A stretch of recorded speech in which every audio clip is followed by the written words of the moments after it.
Shalom, shalom, shalom, Yasharahla. It's your brother Nehemiah from Nations and Kings and Priests, NoKaP Cali section. All right, and we back at you with another Sunday milk class. All right, and the topic of this class is called "What is Church?"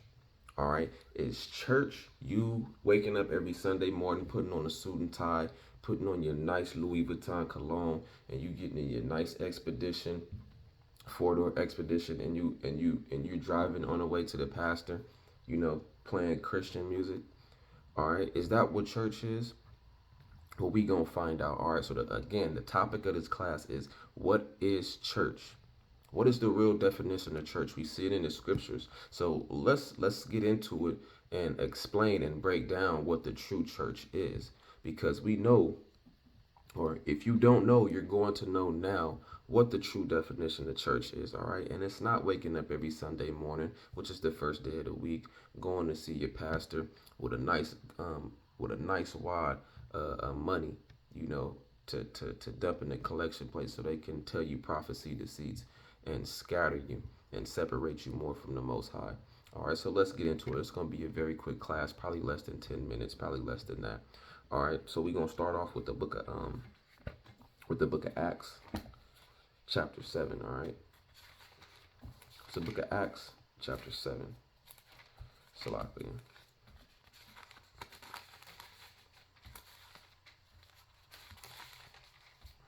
All right, this is the book of Acts, chapter 7, and we're gonna start at verse 37, and it reads, "This is that Moses which said unto the children of Yasharahla, a prophet shall the Adawan your God raise up unto you of your brethren, like unto me, him shall ye hear. This is he that was in the church in the wilderness." All right, so I'm going to hold it right there.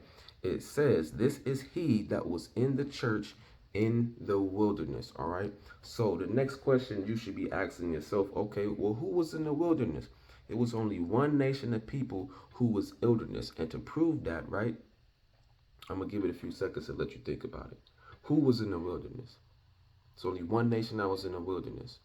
Everybody should know that answer. All right, so to prove that, we're going to go to the book of Deuteronomy. All right, we're going to hold Acts chapter 7, and we're going to come back to it and read it from the top again. All right.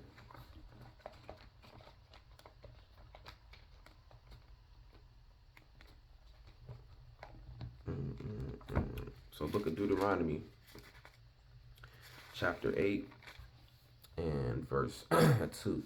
And it reads, "And thou shalt remember all the way which the Lord thy God led thee these 40 years in the wilderness, to humble thee and to prove thee, to know what was in thine heart, whether thou wouldest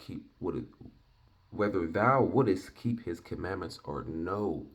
All right, so we know who was in the wilderness. The Israelites was in the wilderness. Mashah parted the Red Sea.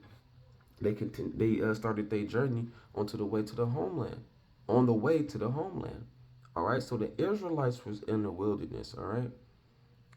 So this is what church is. Let's go back to Acts chapter 7. Right. Let's read it again. It's the book of Acts chapter 7 and verse 37. Slaki, I'm just going to start at verse 38. "This is he that was in the church in the wilderness, with the angel which spake to him in the Mount Sinai, and with our fathers who received the lively oracles to give unto us." So when you continue to read out that verse, even after you read that was in the church in the wilderness, it's going to explain to you, it's going to bring up Mount Sinai. It's going to bring up the forefathers and who received the lively oracles, which is the law, statutes, and commandments. So there's no other way around what the real definition of church is and what the real church is. The real church is the congregation of the Israelites when 2 or 3 are gathered in the Most High's name. That is what church is. Let's go back to Deuteronomy 8 and 2 real quick. "And thou shalt remember all the way which the Lord thy God led thee these 40 years in the wilderness." All right. The Most High only led the Israelites out of the wilderness. There's no way around what real church is. And this is the real church. When 2 or 3 are gathered in his name, or just anybody over that, whatever amount over that, that's what church is. When you see the brothers on the highways and byways teaching, you're looking at church. You're attending church when you bow down your ear to the wisdom that's coming out to the brothers on the highways and byways. Right? That is what church is. You don't gotta drive to no temple. The Most High doesn't dwell in temples, and we'll get that too. So we can further hammer the nail in to the wood to make this nice big house that the Most High is gonna give you. All right, to let you know that He does not dwell in temples. That's not church where you're going every Sunday morning. That is not church. Thus saith the Most High. Thus saith the Scriptures. All right. So with there, let's go to the book of Matthew, chapter 18. No, man, this is Sunday milk. These are the Most High say. Before I go there, let me go to Isaiah. Let me go to the book of Isaiah, right? You have to know the milk. The milk is so critical, all right? And the reason why it's so critical is we're going to find out why it's so critical. The Most High lets you know who He is going to teach. The Most High lets you know He will teach you personally, all right, through the Spirit. He will teach you personally through the Spirit, all right? Once you know this, all right, this is the book of Isaiah, chapter 28, and verse 9. Whom shall He teach knowledge, and whom shall He make to understand doctrine? Them that are weaned from the milk and drawn from the breasts. That's who the Most High is going to teach. So knowing topics like this, what church is, the Most High doesn't dwell in temples, which is what people call church today. All right, knowing topics like this, once you start to build yourself up in the milk, the Most High is going to teach you personally. He's going to teach you through the Spirit. All right, so this topic is very important. This is why I do these Sunday milk classes. Like I said, I know I've been absent, but we're going to get back into it. All right, we're going to get back into it. Matthew chapter 18 and verse 20. Oh, I flipped right there after two flips. All right, this is the book of Matthew, chapter 18 and verse 20. For where two or three are gathered together in my name, there am I in the midst of them. That is out of HaMashiach's own mouth. That is red letter. I'm going to read it again. This is the book of Matthew, chapter 18 and verse 20. For where two or three are gathered together in my name, there am I in the midst of them. All right, so when two or three are gathered in His name or more, that is the congregation. That is the church. All right, it's plain as day. No way around it.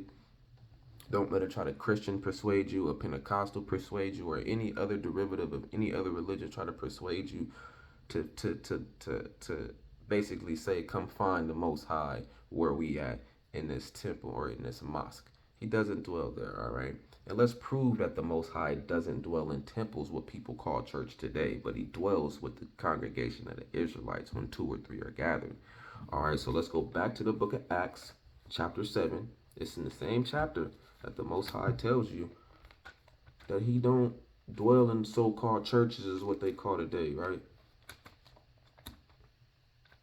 All right. So this is the book of Acts, chapter 7, verse 48. And it reads, right?